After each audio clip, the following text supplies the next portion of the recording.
दोस्तों, बाबा के लिए एक बुरी खबर आ गई।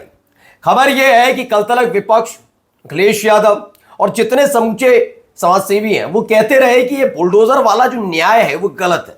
ये एनकाउंटर, बात बात पे एनकाउंटर करना ही गलत है। ये कोर्ट भी कह चुकी है कि आप तय नहीं करेंगे कि जिसे आप आरोपी बता रहे हैं वो दोषी है या नहीं, और अगर वो दोषी भी है तो उसके परिवार को उसकी सजा नहीं मिलनी चाहिए, यानी बुलडोजर वाली कार्रवाई नहीं होनी चाहिए। ये आप सबको पता है। ऐसा ही एनकाउंटर को लेकर भी कई दफा निकलकर सामने आया कि कहानी योगी आदित्यनाथ की पुलिस गलती है।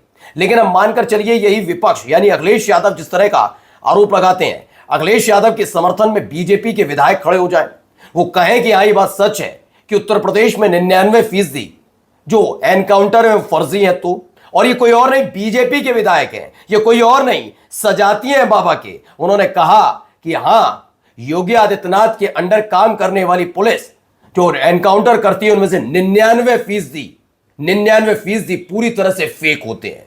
यानी चस्का चढ़ गया है बाबा की पुलिस को एनकाउंटर करने का, और यह ऐलान बीजेपी के एक बड़े विधायक की तरफ से किया गया। अखिलेश यादव का यह खुल्लम खुल्ला समर्थन है। यानी अब सोचिए बीजेपी में बगावत कहां तक पहुंची। नमस्कार, मैं हूं प्रज्वल गौतम और आप देख रहे हैं न्यूज सर्किल। पहले भी इस तरह की खबरें आती रही हैं कि बगावत हो रही है। पहले केशव प्रसाद मौर्य का जिक्र होता था, लेकिन मैंने अमूमन आपने देखा होगा कभी भी कार्रवाई पर नहीं बोले, ना समर्थन किया केशव प्रसाद मौर्य ने ज्यादा एनकाउंटर वाली कार्रवाई या बुलडोजर वाली कार्रवाई का, ना ब्रजेश पाठक ने कभी समर्थन या फिर विरोध किया हो, ऐसा नहीं है। ना वो विरोध कर रहे हैं ना समर्थन करते हैं।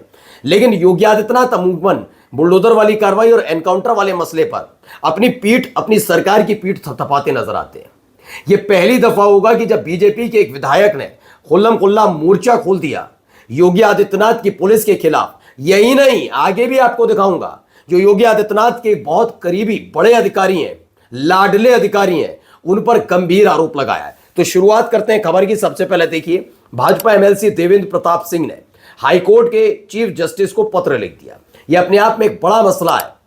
जब आप किसी चीज को लेकर असंतुष्ट होते हैं तो क्या करते हैं, आप लेटर किसे लिखेंगे या फोन पर बात करेंगे प्रदेश अध्यक्ष से, राष्ट्रीय अध्यक्ष से। लेकिन उन्होंने ये जरूरी नहीं समझा, उन्होंने सीधे हाईकोर्ट के चीफ जस्टिस को पत्र लिख दिया। पत्र में क्या कहा, सुल्तानपुर में फर्जी मुठभेड़ की जताई आशंका। सुल्तानपुर में जो मुठभेड़ हुआ उसको फर्जी मुठभेड़ की आशंका जता रहे हैं कि पुलिस जिस तरह से कार्रवाई कर रही है उसे लेकर उन्हें अमूमन ये लग रहा है कि फर्जी मुठभेड़ उत्तर प्रदेश की पुलिस, योगी आदित्यनाथ की पुलिस कर सकती है। अभी आप कहेंगे 99% फर्जी मुठभेड़, वो भी दिखाऊंगा। थोड़ा संयम रखिए भी आपको एक एक चीज, क्योंकि अगर मसला हाईकोर्ट तक जा रहा है और एक बीजेपी का विधायक अपनी ही पार्टी शासित सरकार पर यह आरोप लगाता है, उनके पुलिस वालों पर आरोप लगाता है कि फर्जी मुठभेड़ उत्तर प्रदेश की पुलिस, योगी आदित्यनाथ की पुलिस कर सकती है, तो अंदाजा लगाइए बगावत कहां तक है। वरना इस मसले को समझा लिया जाता, कैसे योगी आदित्यनाथ खुद काम करते हैं, उनकी सरकार काम करती है, क्लियर है। आइए, भाजपा के स्नातक क्षेत्र के विधान परिषद सदस्य एमएलसी देवेंद्र प्रताप सिंह ने इलाहाबाद हाईकोर्ट के मुख्य न्यायाधीश को पत्र लिखा। उन्होंने आरोप लगाया कि कुछ नामजद व्यक्तियों के खिलाफ पुलिस कार्रवाई राजनीतिक द्वेष से प्रेरित है और उन्हें फर्जी मुठभेड़ के जरिए नुकसान पहुंचाने की आशंका है। समझ गए, राजनीतिक तौर पर कुछ नामजद व्यक्तियों के खिलाफ पुलिस कार्रवाई राजनीतिक द्वेष से प्रेरित होकर कर सकती है। अब आप एक अंदाजा लगाइए, आपकी पार्टी खुद की सरकार, तो राजनीतिक तो कौन पुलिस वाला ऐसा होगा जो किसी और के इशारे पर कर रहा है? ये कौन है? ऐसे ही दिनेश प्रताप सिंह वाला मसला उठा था, जब दिनेश प्रताप सिंह ने लिख दिया था पत्र। ये सारे जो पत्र लिखे जाते हैं इसका मंशा समझ रहे हैं, बाबा के हाथ से कमान अब जा चुकी है। बता दिया गया है कि राजनीतिक द्वेष दो पार्टियों के बीच होता है, होता नहीं होता, लेकिन जब आपस में हित टकराने लगे तो उसे बगावत कही जाती है। यानी आपस में सिर्फ टब्बल बीजेपी के अंदर इस कदर चल रही है कि पुलिस भी उसमें इन्वॉल्व होकर एनकाउंटर कर सकती है। बीजेपी के विधायक का कहना है, बीजेपी के एमएलसी का कहना है, देवेंद्र प्रताप सिंह का कहना है कि यह किया जा सकता है। यह अपने आप में बहुत बड़ा बयान है। दरअसल ये पूरा मामला अखंड नगर क्षेत्र के पूर्व दर्जा प्राप्त मंत्री राणा अजीत सिंह से जुड़ा है। राणा अजीत सिंह का नाम दो पक्षों में जमीनी विवाद और मारपीट की घटना से जुड़ा है, जिसमें उनके बेटे, भतीजे सहित कई अन्य नामजद अभियुक्त हैं। ठीक है, मामले में राणा अजीत सिंह को जेल भेज दिया गया था। इस पूरे मामले में राणा अजीत सिंह को गिरफ्तार किया और जेल भेज दिया गया। उनके बेटे, भतीजे कई को भी नामजद किया गया है। देवेंद्र प्रताप सिंह ने अपने पत्र में लिखा, फिर मैं बोलूंगा, बीजेपी के विधायक ने अपने पत्र में लिखा थाना अखंडागढ़ में 15 मार्च 2026 को कई धाराओं में एफआईआर दर्ज की गई थी। आरोप है कि इस मामले में कुछ लोगों यानी राणा अरिजीत सिंह और उनके समर्थकों को साजिशन फंसाया गया, जबकि घटना के समय वो मौके पर मौजूद ही नहीं थे। इसके समर्थन में सीसीटीवी फुटेज भी कोर्ट में प्रस्तुत किए जाने की बात कही गई है। उसमें बताया गया है कि पुलिस सुन नहीं रही है। किसकी पुलिस? योगी आदित्यनाथ की पुलिस। किसकी नहीं सुन रही है? बीजेपी के विधायक और पूर्व दर्जा प्राप्त मंत्री, उनके पक्ष को नहीं सुन रही है। बीजेपी के विधायक की बात नहीं सुनी जा रही है कि भाई जो साक्ष्य है देखो पहले।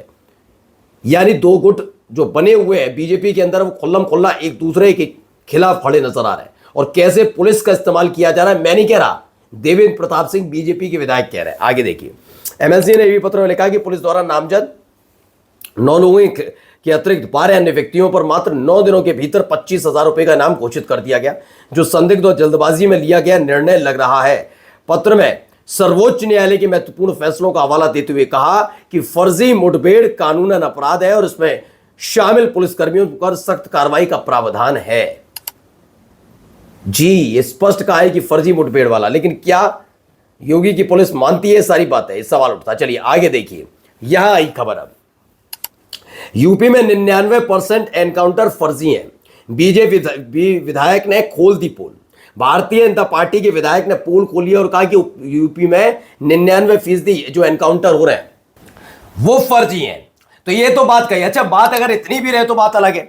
लगातार हो रहे लग रहे आरोपों के बीच अगर ये कह देना, देखिए मंगेश यादव एनकाउंटर पर बीजेपी विधायक देवेंद्र प्रताप सिंह ने योगी सरकार के एसीएस होम संजय प्रसाद पर बड़ा आरोप लगा दिया है। संजय प्रसाद एसीएस होम है और उन पर यानी योगी के एक लाडले अधिकारियों में उनका नाम शुमार है, लेकिन उनके लिए क्या कहा जा रहा है कि भाई गंभीर आरोप लगाए जा रहे हैं, 99% एनकाउंटर फर्जी बताए जा रहे हैं। मैंने जो कहा, अब देखिए मसला यहां से तो शुरू हुआ ही हुआ, एक नया मसला भी है। इसमें बताया गया है, देखिए देवेंद्र प्रताप सिंह ने लिखा, एमएलसी है वही, माननीय मुख्यमंत्री योगी आदित्यनाथ जी, एसपी सुल्तानपुर पद पर बने रहने लायक नहीं है, कृपया संज्ञान लें। सुल्तानपुर पुलिस अधीक्षक चारू निगम द्वारा किसी दूसरे के एक्स पोस्ट को अपने एक्स हैंडल से रीट्वीट करना भारतीय पुलिस सेवा की रूल ऑफ कंडक्ट के खिलाफ है। उनके ट्विटर पर रीट्वीट किया गया और उनका बयान प्रमाणित करता है कि वे साजिशकर्ताओं से मिली हुई हैं। योगी के एक महिला अधिकारी पर गंभीर आरोप।